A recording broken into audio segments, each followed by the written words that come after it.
my leftover paint in my palette.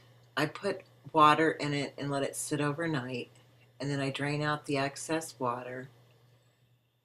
And then I take cardstock, leftover bits and scraps that some people would normally throw in the trash. But I'm going to take this and just press it gently into the palette and let some of that paint get on there. And what happens is you end up with a pretty cool design that you can later find some images in and draw them out with a Sharpie marker. It's kind of like when you're looking at the clouds on a summer day and they're moving along and you see all sorts of shapes and faces and animals. It's kind of like that. And I think they call this subconscious art. So it's a great way to recycle that paint left over from your paintings. And now I'm going to show you what I do with those little bits of paper. On a piece of balsa wood, I got this from the hardware store. It's about 3 inches across, and I forget how long it is, but I'm going to make little wooden squares. So I'm measuring out 3 inches increments to cut. And then I just take my my big cutter. I don't know what you call this. What is this thing called? Carpet cutter? Anyway, I take that and I just hold my metal ruler as still as I can and just keep making small slices like this, because you can't cut all the way through it the first time. So it's easier if you just keep slicing along, but be very careful. These things are sharp.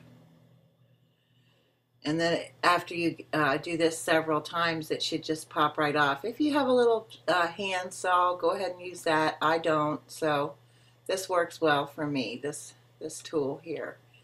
So then you have the little 3x3 square. The next step is take very fine sandpaper and just gently sand down the edges where you've cut. You have to be careful with this balsa wood because it's very, very tender, I guess is the word I'm looking for. I don't know.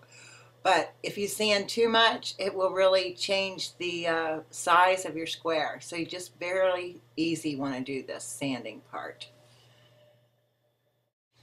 And then I use just inexpensive craft paint to trim the edges up around these little squares. You can choose whatever color you like. Just so happens that black is going to fit in with the theme I'm going to use on these squares. So I just go around the edges and just a little bit like that, in case the paper isn't cut exactly perfect. Then this just gives a little trim and makes it look nice and polished. And so once all the little squares are painted, now comes the fun part. To take your pieces of paper with your leftover palette paint, and just turn them around and look at them and kind of study them and see what you can see in there. You know, sometimes you can see something right off the bat like this. I saw a dog with a aviator's glasses and the aviator cap on right away. His nostril is amazing. His sunglasses, his ear. It's just right there for me. So that's what I'm going to turn this into.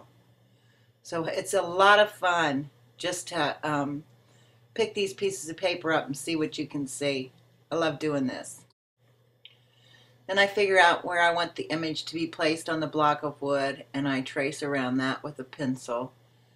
And then I simply cut the image out. And then I'm going to spray each image with this ultra clear spray. And this step just simply helps keeping your Sharpie markers from becoming clogged with acrylic paint.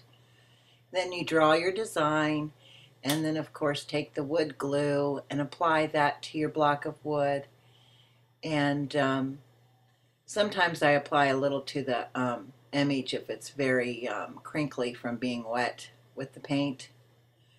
And I let them dry just a tiny bit before I apply them to each other. And then I take my roller, my trusty roller, and I roll the image in all directions, pressing, kind of hard, firmly, You don't want to break your balsa wood, but now I'm ready to make my Jacob's ladder.